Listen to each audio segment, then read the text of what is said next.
आप लोगों का पुनः स्वागत है। हमने पश्चिमी राजस्थान का जो अफवाह तंत्र है, इसको हम अरब सागरीय अफवाह तंत्र के नाम से जानते हैं, उसके ऊपर चर्चा शुरू की। और पूर्व के वीडियो के अंदर हमने जो लूनी और लूनी की जो सहायक नदियां हैं उसकी हमने चर्चा की, उसके जो प्रवाह क्षेत्र है उसके ऊपर बात की। अब जो शेष जो नदियां हैं जो कि अरब सागरीय अफवाह तंत्र के अंदर शामिल की जाती हैं, उसके अंदर पश्चिमी बनास, साबरमती और जो माही नदियां हैं वो मुख्य हैं।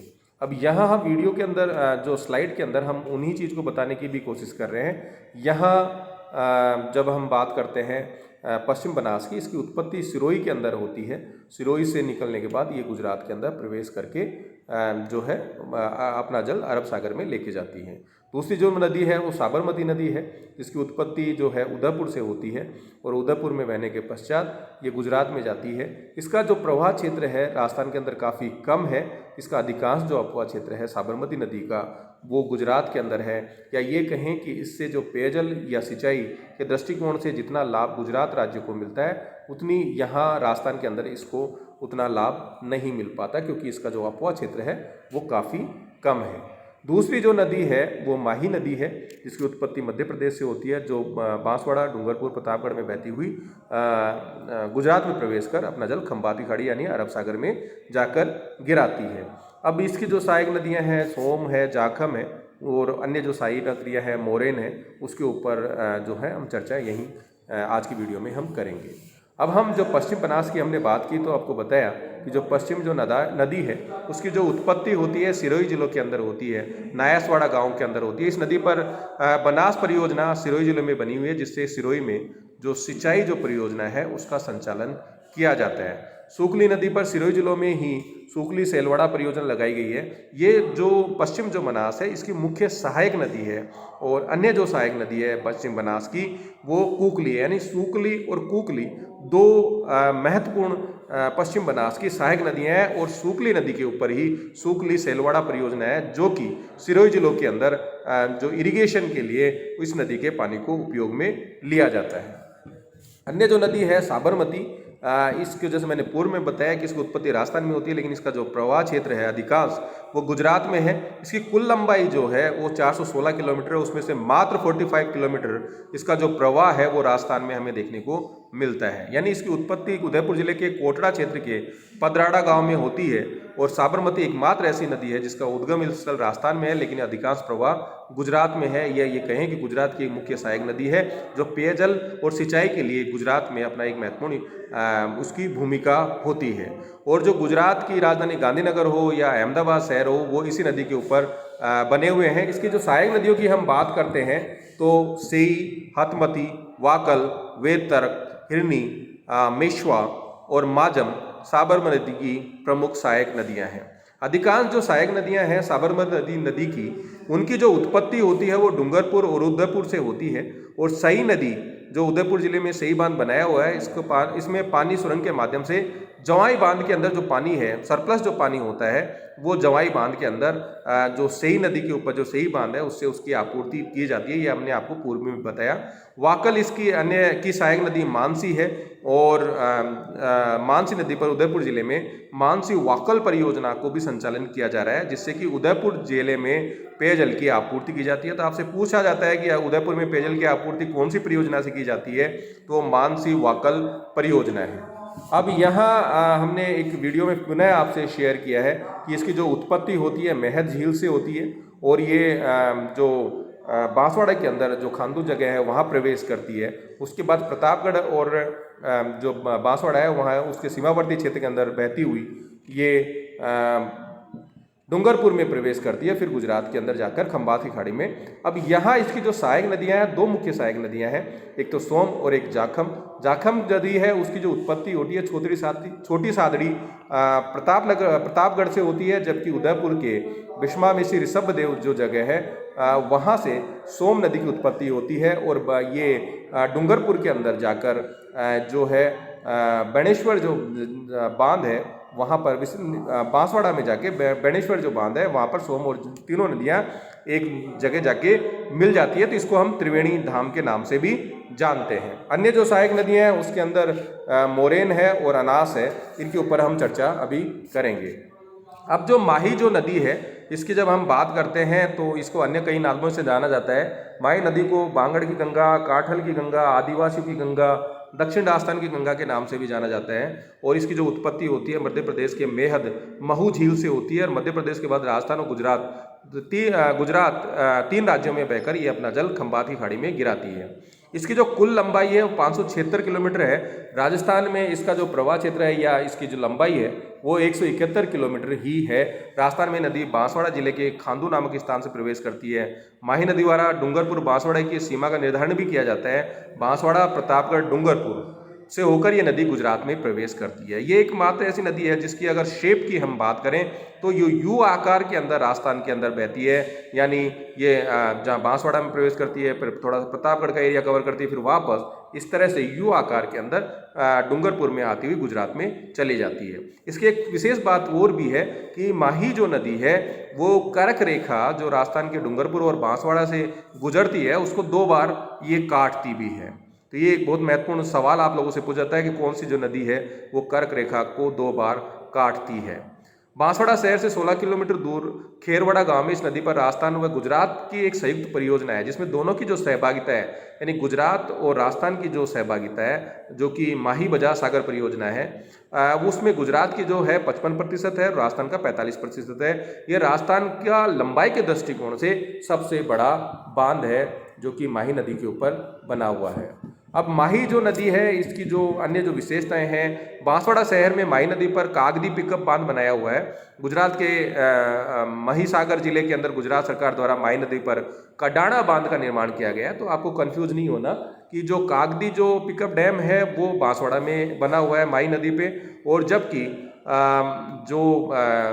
कागदी पिकअप बांध बांसवाड़ा में है, जबकि कडाणा बांध जो है गुजरात के अंदर बना हुआ है माही नदी के ऊपर। माही नदी पर डूंगरपुर जिले के अंदर माही साइफन बांध का निर्माण भी किया गया है। इस बांध को भीखाबाई जो सागवाड़ नहर जो है वो यहाँ से निकाली गई है जिसके द्वारा डूंगरपुर जिले के अंदर सिंचाई की जो सुविधाएं हैं उससे उपलब्ध की गई है। 2 बार कर्क रेखा को काटती है। सुजलाम सुफलाम जो रेवोल्यूशन हुआ था, क्रांति हुई थी, उसका संबंध भी इस माही नदी से ही जुड़ा हुआ है। और 56 का जो मैदानी क्षेत्र है उसमें बहने वाली जो मुख्य जो नदी है या जो जिसमें 56 के मैदान का जो मैदानी जो क्षेत्र है उसमें माही नदी के प्रवाह क्षेत्र के अंतर्गत ही इसको शामिल किया जाता है। इसकी जो मुख्य सहायक नदियां हैं माही नदी की, उसके अंदर सोम, जाखम, अन्नास, चाप और मोरेन ये इसकी मुख्य सहायक नदियां हैं।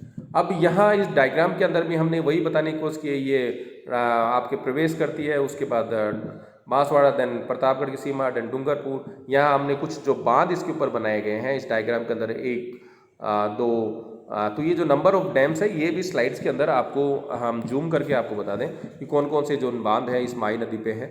एक तो माही बजाज सागर बांध है जो बांसवाड़ा में माही नदी पे बना हुआ है। कडाणा बांध मैंने गुजरात के लिए बताया जो पंचमहल गुजरात में है। सोम कामदर जो बांध है वो सोम नदी है उसके ऊपर उदयपुर में बना हुआ है जो कि इसकी सहायक नदी है। सोम कमला जो अम्बा जो माही परियोजना है वो डूंगरपुर में सोम नदी के ऊपर है। त्रिवेणी जो संगम है उसके अंदर सोम, जाखम और जो माही नदी है उनके संगम पर डूंगरपुर के अंदर है। जाखम जो बांध है वो जाखम जो है प्रतापगढ़ के अंदर हमें देखने को मिलता है। तो यहाँ जो इसकी सहायक नदियाँ हैं उसके ऊपर हमने बात करी। इरु बेणेश्वर जो धाम है जो डूंगरपुर में, सॉरी हमने पूर्व में आपको बांसवाड़ा बोल दिया था, डूंगरपुर के अंदर है। और ये बेणेश्वर धाम जो है वहाँ पर सोम और जाखम जो नदियाँ एक दूसरे से मिलती है। 5वें नंबर पे त्रिवेणी संगम है, ये इसको शो किया है हमने। और ये छोटी सादड़ी से जाखम नदी और यहाँ पे पीछामेड़ा की पहाड़ी से ऋषभदेव की जो जगह है वहाँ से सोम नदी आकर मिलती है। इसके ऊपर 2 बांध हैं सोम नदी के ऊपर, एक तो सोम कामदर है और दूसरा है सोम कमला अम्बा। उसके बाद ये गुजरात में प्रवेश कर जाती है और यहाँ गलियाकोट डूंगरपुर में आकर इसमें मोरिन नदी आकर मिलती है। और यहाँ चाप जो नदी है वो बांसवाड़ा से निकल कर डूंगरपुर के अंदर इसके अंदर आकर मिल जाती है। अनास जो नदी है वो बांसवाड़ा से निकलकर डूंगरपुर के अंदर आकर इससे मिल जाती है। तो इस तरह से जो माही जो नदी है ये इसके प्रमुख बांध और सिंचाई की जो बात है। इसकी जो सहायक नदियां हैं उसकी अगर हम चर्चा करें, 2 सोम नदी की उत्पत्ति मैंने जैसे कहा उदयपुर जिले के बीछामेड़ा, फुलवारी की नाल, ऋषभदेव की जब हमने बात की, फुलवारी की नाल जो है उदयपुर के अंदर एक वाइल्ड लाइफ सेंचुरी भी है। उदयपुर के बाद डूंगरपुर में बहते हुए बेणेश्वर नामक स्थान पर ये जो नदी है माही नदी से मिल जाती है। सोम नदी पर उदयपुर जिले में सोम कागदर सिंचाई परियोजना है। डूंगरपुर जिले में सोम अमला कमला अंबा सिंचाई परियोजना इस सोम नदी पर है। गोमती व सारणी दो मुख्य जो नदी हैं, सहायक नदियां इसकी सोम की हैं। गोमती नदी पर रासमंद जो झील है में जयसमंद झील में गोमती नदी पर ही रासमंद झील जो रासमंद में है और जयसमंद उदयपुर में है, इसके ऊपर बनाई गई है। अब यहाँ जो गोमती इसकी सोम की सहायक नदियाँ हैं।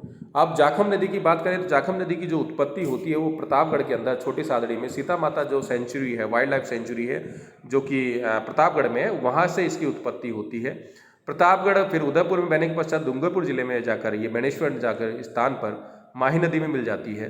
डूंगरपुर जिले के अंदर जो हासपुर तहसील में वहाँ नवाटपुरा गांव में बेणेश्वर नामक स्थान पर सोम, माही, जाखम नदियाँ एक दूसरे से मिलती है। उसको हम त्रिवेणी संगम का नाम कहते हैं। त्रिवेणी संगम जो है बेणेश्वर धाम के नाम स्थान पर यहाँ प्रत्येक वर्ष माघ मास की पूर्णिमा पे आदिवासियों का मेला लगता है। ये आदिवासियों को कुंभ के मेले के नाम से भी जाना जाता है। और यहाँ जो है खंडित शिवलिंग की पूजा की जाती है और ये आदिवासियों के दृष्टिकोण से जो बेणेश्वर धाम है वो सबसे बड़ा धाम माना जाता है। जाखम नदी पर ही प्रतापगढ़ जिले में अनूपपुरा गांव में जाखम बांध बनाया गया है जो राजस्थान की में चिनाई से जो निर्मित है सबसे बड़ा बांध है। अब जो अनास जो नदी है इसकी सहायक नदी है। इसकी उत्पत्ति मध्य प्रदेश के आम्बेर गांव से विंध्याचल की पहाड़ी से होती है। ये बांसवाड़ा से मालीखेड़ा गांव से तथा डूंगरपुर में गलियाकोट में जाकर ये नदी जो है माही नदी में मिल जाती है। अनास नदी भी माही की तरह ही कर्क रेखा को 2 बार काटती है। यानी राजस्थान की 2 महत्वपूर्ण नदियां हैं जो कर्क रेखा को 2 बार काटती हैं। एक तो माही नदी है और दूसरी है अनास नदी। तो ये बहुत महत्वपूर्ण फैक्ट है कि कर्क रेखा को राजस्थान में ऐसी 2 कौन सी नदियां हैं जो 2 बार काटती हैं। तो एक अनास नदी है जो कि माही की सहायक नदी है और माही स्वयं उसको 2 जगह काटती है कर्क रेखा को। अन्य जो मुख्य मोरेन जो नदी है इसकी सहायक नदी है जिसकी उत्पत्ति डूंगरपुर की पहाड़ियों से होती है और गलियाकोट के पास जाकर ये माही में मिल जाती है। तो इस तरह से आज के वीडियो के अंदर हमने जो अरब सागरीय जो अपवा तंत्र है राजस्थान का उसके ऊपर हमने चर्चा की। आपसे इस तरह के सवाल भी पूछे जाते हैं कि कौन सी नदी किसकी सहायक नदियां हैं, कौन सी नदी के ऊपर कौन सा बांध बना हुआ है, कौन सी नदी के ऊपर जो बांध बने हुए हैं उसके द्वारा पेयजल या सिंचाई के दृष्टिकोण से कौन से एरिया वो कवर करता है, कौन सी नदी की उत्पत्ति कौन सी जगह से होती है। तो इस तरह के जो सवाल हैं आपको अगर आप इस वीडियो को ध्यान से आप देखेंगे, इसका स्क्रीनशॉट लेंगे या आप सुन के इसको नोट भी करते हैं तो आपको निश्चित रूप से इसको फ़ायदा होगा। आपकी कोई भी क्वेरीज मैं बार बार आप लोगों से कहता हूं कि अगर आपको चीज़ें समझ में नहीं आती आप कमेंट बॉक्स में डालिए। जब भी हमारी रेगुलर क्लास होगी तो हम इसके ऊपर चर्चा भी करेंगे और एक बार कुछ चैप्टर्स कवर होने के बाद मैं कोशिश करूँगा कि इन चीज़ों को बोर्ड के ऊपर भी आपको एक्सप्लेन करूँ जो और उस वीडियो को आपको शेयर करूँ। लेकिन आप जब वीडियोज़ को आप देख रहे हैं आप एक बार इसको सब्सक्राइब कर लीजिए, आप लाइक भी कीजिए जिससे पता चले कि कितने लोगों ने इसको देखा है। तो उससे ज़्यादा अच्छा रहता है कि कितने लोग हमसे जुड़ पा रहे हैं। धन्यवाद।